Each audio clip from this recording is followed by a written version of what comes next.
ಭಾರತೀಯ ಜನಸಂಘದ ಸಂಸ್ಥಾಪಕರಾದ ಡಾಕ್ಟರ್ ಶ್ಯಾಮ್ ಪ್ರಸಾದ್ ಮುಖರ್ಜಿಯವರ ಜನ್ಮದಿನವನ್ನು ನಗರದ ಬಿಜೆಪಿ ಪಾಂಚಜನ್ಯ ಕಚೇರಿಯಲ್ಲಿ ಕಾರ್ಯಕರ್ತರು ಸಂಭ್ರಮದಿಂದ ಆಚರಿಸಿದರು. ಭಾರತೀಯ ಜನಸಂಘದ ಸಂಸ್ಥಾಪಕರಾದ ಡಾಕ್ಟರ್ ಶ್ಯಾಮ್ ಪ್ರಸಾದ್ ಮುಖರ್ಜಿಯವರ ಜನ್ಮದಿನವನ್ನು ಪ್ರತಿ ವರ್ಷ ಜುಲೈ 6ರಂದು ಆಚರಿಸಲಾಗುತ್ತದೆ. ರಾಷ್ಟ್ರೀಯ ಏಕತೆ ಮತ್ತು ಏಕದೇಶ ಏಕ ಸಂವಿಧಾನಕ್ಕಾಗಿ ಅವರ ಅಪಾರ ಕೊಡುಗೆಯನ್ನು ಸ್ಮರಿಸಿಕೊಂಡು ದೇಶಾದ್ಯಂತ ಅವರಿಗೆ ಗೌರವ ಸಲ್ಲಿಸಲಾಗುತ್ತದೆ ಎಂದು ಬಿಜೆಪಿ ಜಿಲ್ಲಾಧ್ಯಕ್ಷರಾದ ದೇವರಾಜ್ ಶೆಟ್ಟಿ ತಿಳಿಸಿದರು. ಡಾಕ್ಟರ್ ಶ್ಯಾಮ್ ಪ್ರಸಾದ್ ಮುಖರ್ಜಿಯವರ 125ನೇ ಜನ್ಮದಿನಾಚರಣೆ ಬಹುಶಃ ಈ ದೇಶ ಕಂಡ ಮಹಾನ್ ಮೇಧಾವಿ,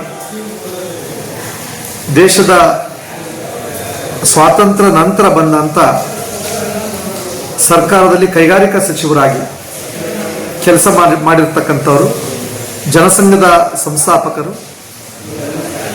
ತಾನು ಸಚಿವರಾಗಿದ್ದರೂ ಸಹ ನೆಹರು ಸರ್ಕಾರದಲ್ಲಿ ಹಿಂದೂ ವಿರೋಧಿ ಧೋರಣೆಯನ್ನು ತಾಳಿರ್ತಕ್ಕಂಥದ್ದು, ಜಮ್ಮು ಕಾಶ್ಮೀರಕ್ಕೆ ವಿಶೇಷ ಸ್ಥಾನಮಾನವನ್ನು ಕೊಟ್ಟಿರ್ತಕ್ಕಂಥದ್ದನ್ನ ವಿರೋಧ ಮಾಡಿರ್ತಕ್ಕಂಥವರು,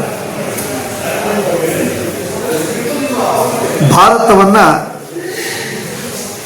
2 ತುಂಡುಗಳಾಗಿ ಮಾಡಿ ಭಾರತ ಮತ್ತು ಪಾಕಿಸ್ತಾನವನ್ನು ಮಾಡಿರ್ತಕ್ಕಂಥ ನೆಹರು ಮತ್ತು ಲಿಯಾಖತ್ ಅಲಿ ಅವರ ಒಪ್ಪಂದವನ್ನು ವಿರೋಧ ಮಾಡಿರ್ತಕ್ಕಂಥವರು ಡಾಕ್ಟರ್ ಶ್ಯಾಮ್ ಪ್ರಸಾದ್ ಮುಖರ್ಜಿ ಅವರು.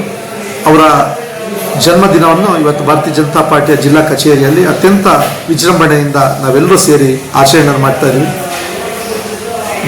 ಜನಸಂಘದ ಸಂಸ್ಥಾಪಕರಾಗಿ ಭಾರತೀಯ ಜನತಾ ಪಾರ್ಟಿಯ ತಾಯಿ ಬೇರು ಜನಸಂಘ, ಅದರ ಸಂಸ್ಥಾಪಕ ಅಧ್ಯಕ್ಷರಾಗಿ ಕೆಲಸವನ್ನು ಮಾಡಿ ಇವತ್ತು ನಾವೆಲ್ಲರೂ ಭಾರತೀಯ ಜನತಾ ಪಾರ್ಟಿಯಲ್ಲಿ ಕೆಲಸ ಮಾಡ್ತಾ ಇದ್ದೀವಿ. ನಾವೆಲ್ಲರೂ ಭಾರತೀಯ ಜನತಾ ಪಾರ್ಟಿಯಲ್ಲಿ ಇವತ್ತು ದೇಶದ ಕೆಲಸವನ್ನು ಮಾಡ್ತಾ ಇದ್ದೀವಿ ಅಂತ ಹೇಳಿದ್ರೆ ಅದಕ್ಕೆ ಮೂಲ ಕಾರಣ ಶ್ಯಾಮ್ ಪ್ರಸಾದ್ ಮುಖರ್ಜಿ ಅವರು. ಅವರು ಹಾಕೊಟ್ಟಿರ್ತಕ್ಕಂಥ ದಾರಿಯಲ್ಲಿ ನಾವೆಲ್ಲರೂ, ನಮ್ಮ ಕಾರ್ಯಕರ್ತರು ನಾವೆಲ್ಲರೂ ಮುಂದೆ ನಡಿಬೇಕು. ಯಾವುದೇ ಪಕ್ಷದ ಕಾರ್ಯಕರ್ತ ವ್ಯಕ್ತಿ ಮೊದಲು ಅನ್ನೋದಕ್ಕಿಂತನೂ ದೇಶ ಮೊದಲು ಅನ್ನುವಂಥದ್ದನ್ನ ನಮಗೆಲ್ಲರಿಗೂ ತಿಳಿಸ್ಕೊಟ್ಟಂಥವರು ಶ್ಯಾಮ್ ಪ್ರಸಾದ್ ಮುಖರ್ಜಿ ಅವರು. ಅವರ ಹಾದಿಯಲ್ಲಿ ನಾವೆಲ್ಲರೂ ಮುನ್ನಡೆಯೋಣ. ಈ ದೇಶವನ್ನು ಅವರು ಕಂಡಿರ್ತಕ್ಕಂಥ ಕನಸೇನಿದೆ ಅದನ್ನು ಈಡೇರಿಸುವಂಥ ಕೆಲಸವನ್ನು ನಾವು ಮಾಡೋಣ.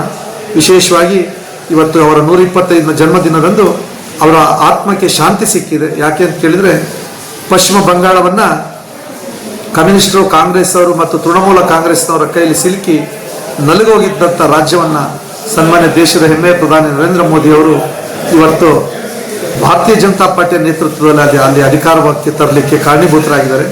ಹಾಗಾಗಿ ಶ್ಯಾಮ್ ಪ್ರಸಾದ್ ಮುಖರ್ಜಿ ಕಂಡಂಥ ಅನೇಕ ಕನಸುಗಳು ಪಶ್ಚಿಮ ಬಂಗಾಳದಲ್ಲೂ ನೆರವೇರುವಂಥ ಕಾಲ ಇವತ್ತು ನಮ್ಮ ಕಣ್ಣು ಮುಂದೆ ಇದೆ. ಅದೇ ರೀತಿಯಾಗಿ ಭಾರತೀಯ ಜನತಾ ಪಾರ್ಟಿಯ ನಾವೆಲ್ಲ ಕಾರ್ಯಕರ್ತರು ಬೂತ್ ಅಧ್ಯಕ್ಷರಿಂದ ಹಿಡಿದು ರಾಷ್ಟ್ರೀಯ ಅಧ್ಯಕ್ಷರ ತನಕ ಇವತ್ತು ನಾವು ಕೆಲಸವನ್ನು, ಅವರು ಕಟ್ಟಿರ್ತಕ್ಕಂಥ ಕನಸಿನ ಕೆಲಸವನ್ನು ನಾವು ಮಾಡ್ತಾ ಇದ್ದೀವಿ. ನಾವೆಲ್ಲರೂ ಒಟ್ಟಾಗಿ ಒಂದಾಗಿ ಈ ದೇಶವನ್ನು ಬಲಿಷ್ಠವನ್ನಾಗಿ ಮಾಡೋಣ. ಆ ಮೂಲಕ ನಾವು ಶ್ಯಾಮ್ ಪ್ರಸಾದ್ ಮುಖರ್ಜಿ ಅವರ ಆತ್ಮಕ್ಕೆ ಶಾಂತಿಯನ್ನು ಕೊಟ್ಟ ಹಾಗಾಗತ್ತೆ. ಅವರ ಜನ್ಮದಿನದಂದು ನಾವು ಅವರಿಗೆ ಕೊಡುವಂಥ ಬಹುದೊಡ್ಡ ಕಾಣಿಕೆ ಅಂತೇಳಿ ಈ ಸಂದರ್ಭದಲ್ಲಿ ನಾನು ಹೇಳಲಿಕ್ಕೆ ಇಚ್ಛೆ ಪಡ್ತೀನಿ. ನಮಸ್ಕಾರ. ಪ್ರೇಮ್ ಕುಮಾರ್, ರಂಗನಾಥ್, ಪುಷ್ಪರಾಜ್, ಸಚಿನ್ ಗೌಡ, ಸಂತೋಷ್ ಕೋಟ್ಯಾನ್, ರವೀಂದ್ರ ಬೆಳವಾಡಿ, ಈಶ್ವರಹಳ್ಳಿ ಮಹೇಶ್, ಚಿಕ್ಕದೇವನೂರು ರವಿ, ದಿನೇಶ್ ಕೋಟೆ, ಭವ್ಯ ಮಂಜುನಾಥ್ ಉಪಸ್ಥಿತರಿದ್ದರು.